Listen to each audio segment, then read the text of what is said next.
आप देख रहे हैं एसके टेक्निकल यूट्यूब चैनल को सब्सक्राइब कीजिए, बेल आइकन दबाइए, नोटिफिकेशन ऑन कीजिए और अपने दोस्तों को आगे शेयर कीजिए और बने रहे हमारे साथ वीडियो देखने के लिए। सबसे पहले हम ओपन करेंगे गूगल क्रोम को। जब गूगल क्रोम ओपन होता है तो हमारे सामने इस प्रकार से सर्च बार खुलता है और सर्च बार में हमें सर्च करना है नरेगा।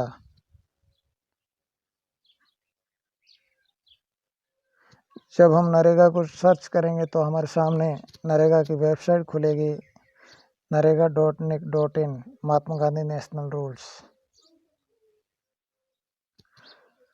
जब हमारे सामने इस प्रकार से खुल जाता है तो हमें राज्य स्टेट सेलेक्ट करने पड़ते हैं। तो सबसे पहले हम सेलेक्ट करेंगे स्टेट को। जब हम स्टेट को सेलेक्ट करते हैं तो हमारे सामने सभी स्टेट की राज्यों की लिस्ट खुल जाती है। हम कौन से राज्य से हैं उस राज्य की लिस्ट हम खोलते हैं। तो मैं आपको राजस्थान की लिस्ट खोल के दिखाता हूँ। ये राजस्थान। जब हम राजस्थान को सेलेक्ट किया तो हमारे सामने ज़िले की लिस्ट खुल गई, डिस्ट्रिक्ट की जो लिस्ट खुली है ज़िले की। इसमें से हम कौन से ज़िले में रहते हैं, उस जिस ज़िले की हमको जानकारी चाहिए है उस ज़िले को हम खोलेंगे। तो मैं आपको उदाहरण के तौर पे जालौर को खोल के दिखाता हूँ। तो मैं अभी जालौर को सेलेक्ट किया है। तो हमारे सामने जब ऐसे खुल जाता है तो हमारे सामने ब्लॉक यानी कि तहसील, पंचायत समिति खुलती है। हम कौन सी तहसील से है, तहसील की लिस्ट खुल जाती है। तो हम यहाँ पर तहसील को सेलेक्ट करेंगे। मैं आपको दिखाने के लिए रानीवाड़ा को सेलेक्ट करता हूँ। जब रानीवाड़ा को सेलेक्ट किया तो हमारे सामने इसी प्रकार से जो रानीवाड़ा के अंदर पंचायत है वो सभी पंचायत का लिस्ट ओपन होगा। नेटवर्क की थोड़ी प्रॉब्लम की वजह से स्लो चल रहा है, लेकिन लिस्ट खुलेगी। आपको बता दूं आपकी जानकारी के लिए, ये लिस्ट खुल गई है। तो हमारे सामने ये सब पंचायत खुली है। तो मैं आपको दिखाने के लिए मेरी तरफ से आपको कोटड़ा को सेलेक्ट करता हूँ और कोटा को खोला। तो हमारे सामने इसी प्रकार से एक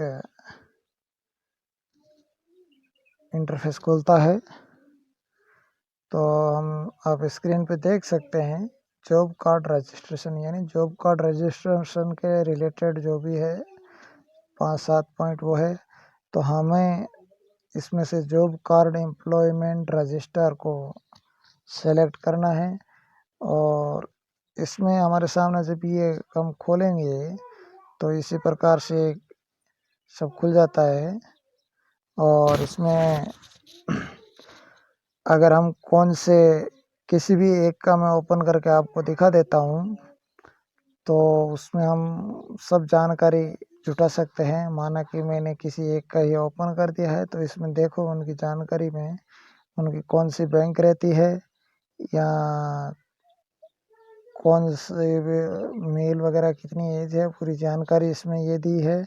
इसके बाद में यहाँ पे दिया रहता है कि उनका कौन से पीरियड में नाम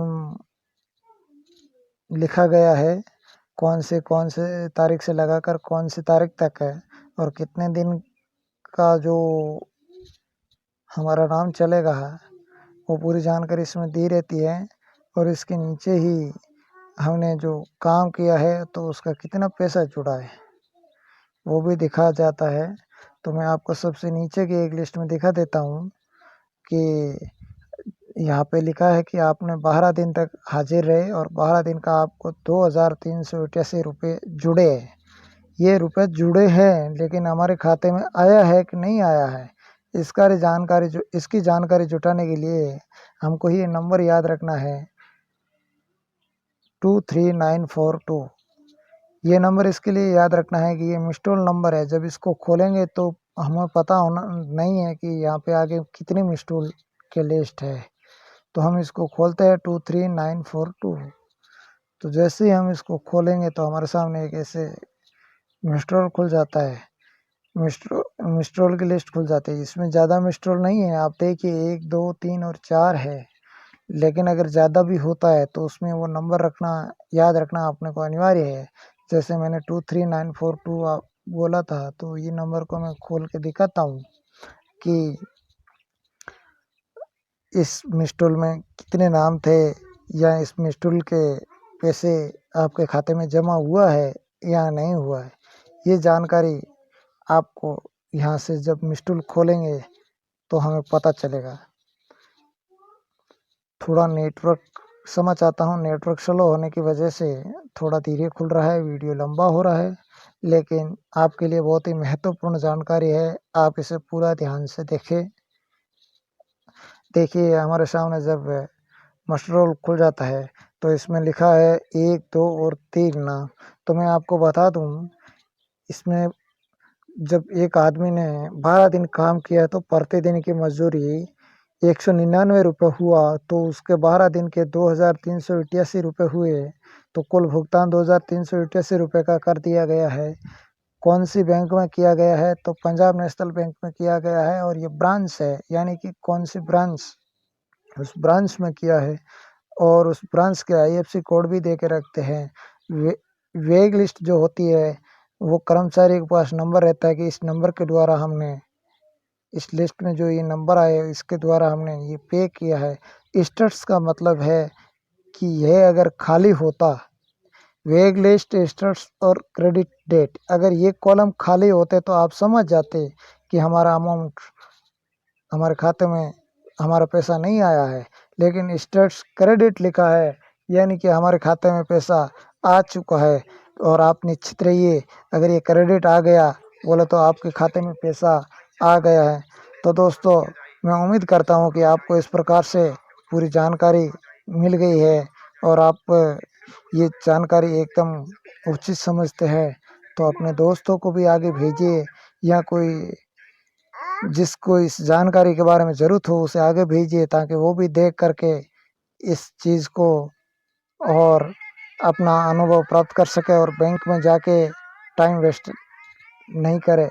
तो मैं यहाँ आज का वीडियो यहीं समाप्त करता हूँ। उससे पहले आपसे एक बार फिर विनती करता हूँ कि आप इस वीडियो को ज़रूर सब्सक्राइब, शेयर और लाइक करें। धन्यवाद दोस्तों।